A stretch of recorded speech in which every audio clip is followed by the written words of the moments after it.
Sirens drowned out the shouting as muddy water burst up through my floor drain, spreading across my living room like it was alive. County trucks boxed in my driveway, lights flashing, hoses snapping into place. I barely made it outside when an HOA notice was shoved into my hands issued while my house was still flooding. Across the yard, the HOA president stood perfectly dry, filming on her phone, smiling like this was all part of the plan. She said the damage could stop immediately if I paid her emergency assessment. Then, the county engineer behind me lowered his voice and said, "Whoever did this didn't just cause a backup. They rerouted the entire neighborhood, and if I'm right, one house is about to pay for all of it." Maribel Cross didn't wait for permission. She stepped past the county cone's heels clicking on wet concrete and told the crew to hold off like she was their supervisor. When one of them hesitated, she lifted her phone and said, "The HOA is assuming temporary control. Document everything." She turned to me then, finally pretending to care. "This is what happens when homeowners ignore association directives," she said, voice calm, rehearsed. One sentence. That was all it took for her to frame the story, me as the problem, her as the solution. Maribel had been HOA president for 6 years, long enough to forget where her authority actually ended. She spoke in fines, deadlines, and emergency powers like the neighborhood was a spreadsheet she owned. The so-called emergency was a special assessment she'd pushed through days earlier, money she claimed was for infrastructure upgrades. I'd asked for documentation. She'd answered with threats. Now, she gestured at my flooded entryway. "Sign the agreement," she said, quietly, "and we'll make this go away." Behind her, a deputy kept his camera steady. A county official frowned at the tablet in her hands, scrolling through permits that hadn't existed last month. I caught one line before she tilted the screen away, an easement adjustment stamped and filed fast, too fast. Maribel leaned in, lowering her voice so only I could hear. "You should have paid," she said. "This neighborhood needs progress, and someone always resists." Water kept spilling from my house as she stepped back under the awning, perfectly dry, already acting like the damage was settled. And that was the moment I realized this wasn't about a fee, it was about control, and she'd already moved the pieces into place. The conflict didn't pause just because my floors were wet. Within an hour, bright orange tape went up around my front yard, stapled to stakes like a crime scene. An HOA notice appeared on my door already laminated, declaring my property a temporary safety hazard under association authority. It was time-stamped after the flooding started. Maribel didn't raise her voice. She didn't need to. She stood beside a clipboard directing people where they could and couldn't step on my own lawn. When I moved toward the clean-out access near the curb, she blocked me with one hand and said, "Unauthorized interference will result in penalties." The water kept gurgling behind us. A private contractor I'd never seen before began taking photos of my foundation, zooming in on cracks caused by the surge. "HOA documentation," he muttered when I asked who hired him. He avoided eye contact and kept shooting. Neighbors drifted out, confused, whispering. One asked if this was a city issue. Maribel answered for me. "Non-compliance escalated into damage," she said smoothly. "We warned him." I tried to speak to the county crew again, but Maribel cut in, insisting all communication go through the HOA for efficiency. She handed me a single-page agreement, pay the assessment, accept temporary access rights, waive claims, and tap the signature line with a manicured nail. "This stops today if you cooperate," she said. Behind her, the tape snapped in the wind. Water burbled louder inside my walls, and for the first time, I felt the shift from a bad morning to something deliberate. By late afternoon, the HOA made it official.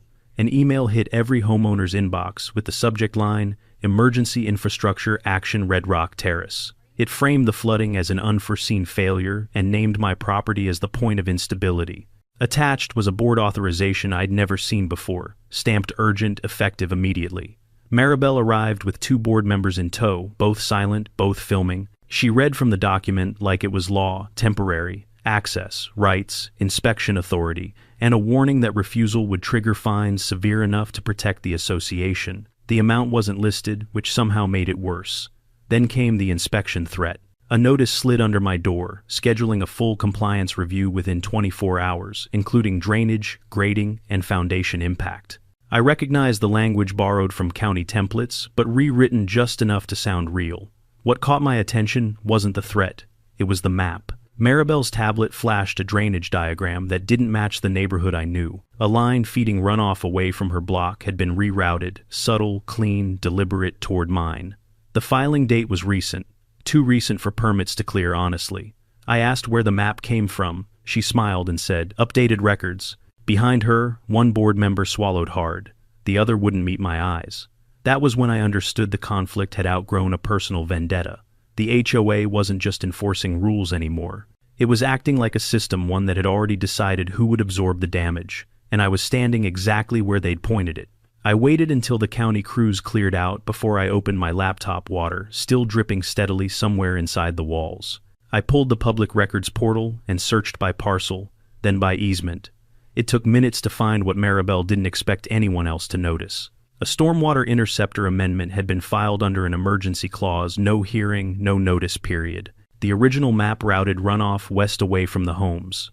The amended version bent the line just enough to redirect flow across my lot before rejoining the system. The signature block wasn't forged. It was worse. It was rushed, digitally approved in a window so tight it reeked of coordination. Then I found the attachment.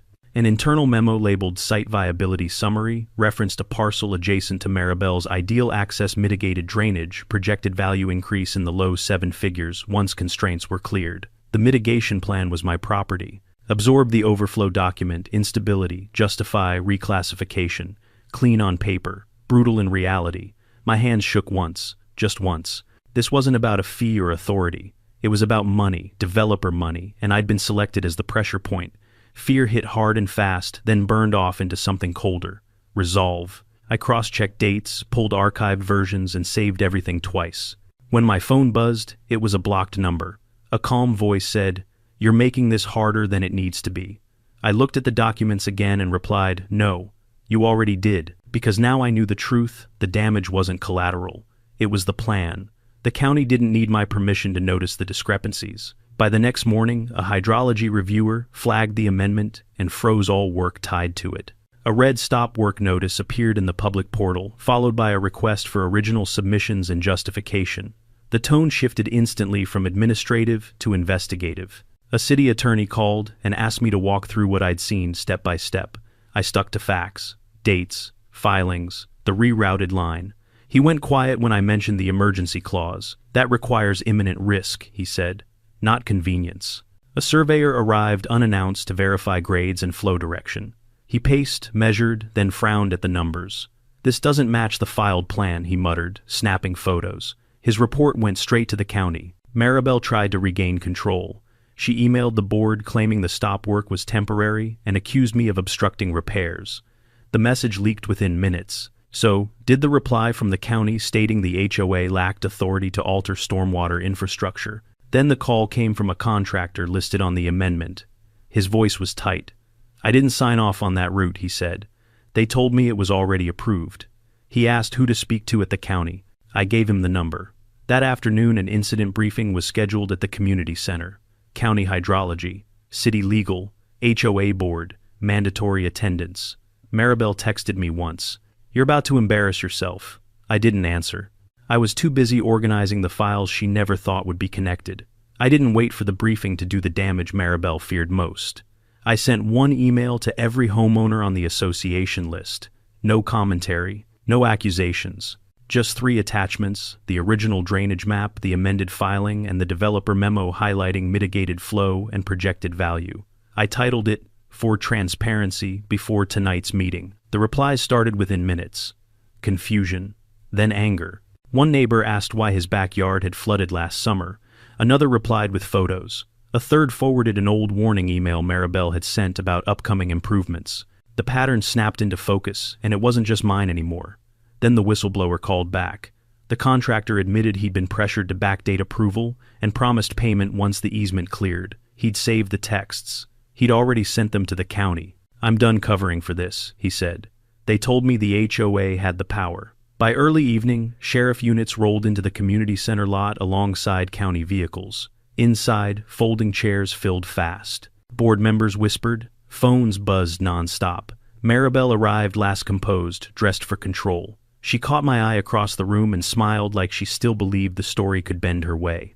As the county manager stepped to the front and called the briefing to order, Maribel leaned over and said softly, "You think this ends with me?" The doors closed behind the officials, and the room went silent. The county manager didn't waste time. He stood at the front of the room, flanked by a hydrology supervisor and a sheriff's lieutenant, and stated that the briefing was now an official incident review. That single sentence drained the air from the chatter. Chairs stopped scraping. Phones went down. Maribel stepped forward immediately, seizing the moment like she always did. She spoke fast and confidently, blaming unprecedented runoff, an aging system, and a non-cooperative homeowner who refused emergency access. She gestured toward me without saying my name, framing herself as the only one trying to protect the community.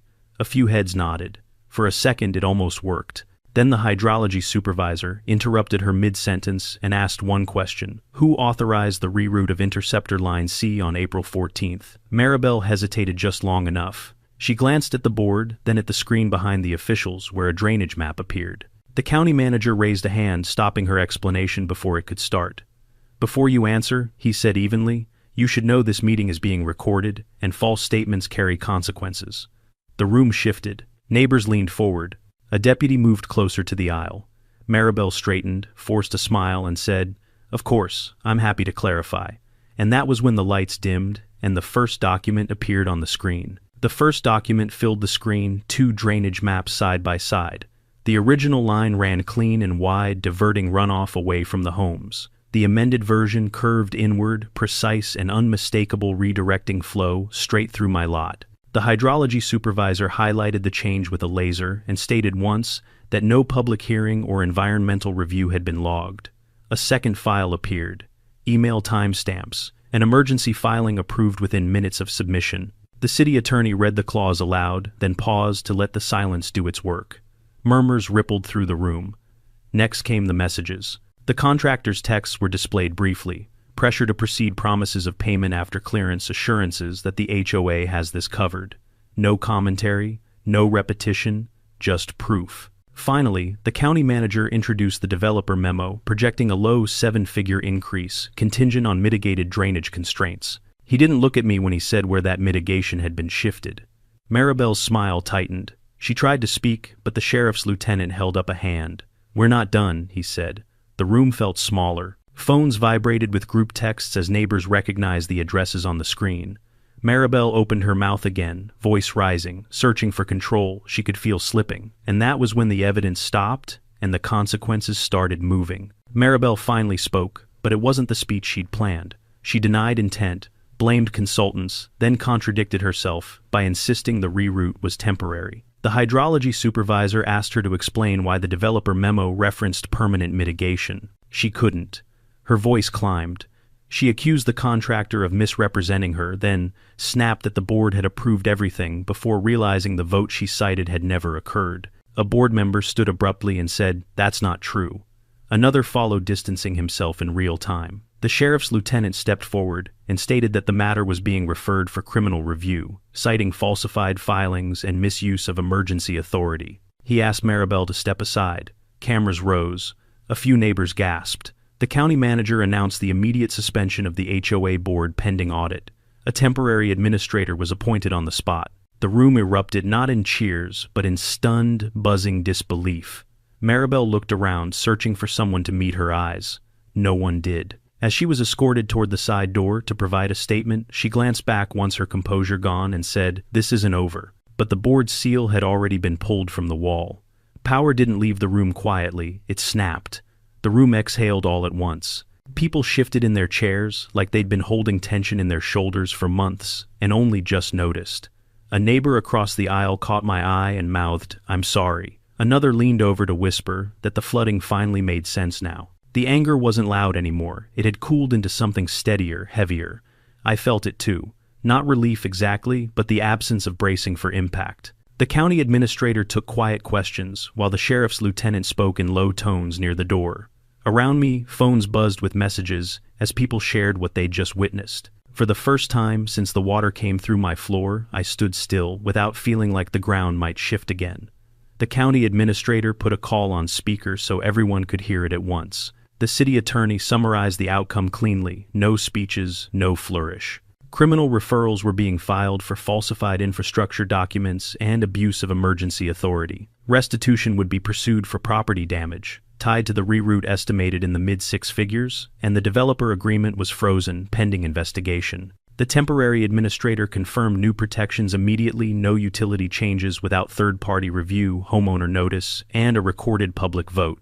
The words landed one by one, final and procedural, and that was enough. A board member slid Maribel's signed resolutions into a folder and sealed it. The seal on the HOA letterhead was voided on the spot. Phones went quiet as the consequences settled into place. The administrator finished the call and nodded to the hydrology supervisor, who confirmed that runoff would be returned to its original route immediately. A simple fix done the right way. Outside the community center windows, rain finally eased, streaking the glass instead of pounding it. Neighbors began to talk, not in whispers this time, about rebuilding trust, about keeping meetings open, about watching the numbers. Someone thanked me. I nodded and let it pass. I stepped to the doorway and felt cool air move through the room. For the first time, the system was flowing where it was supposed to, pressure released instead of redirected. Control had been replaced by something quieter and sturdier: accountability. I looked back once at the empty chair where Maribel had sat. Then I went home, knowing the water would move past my house instead of through it.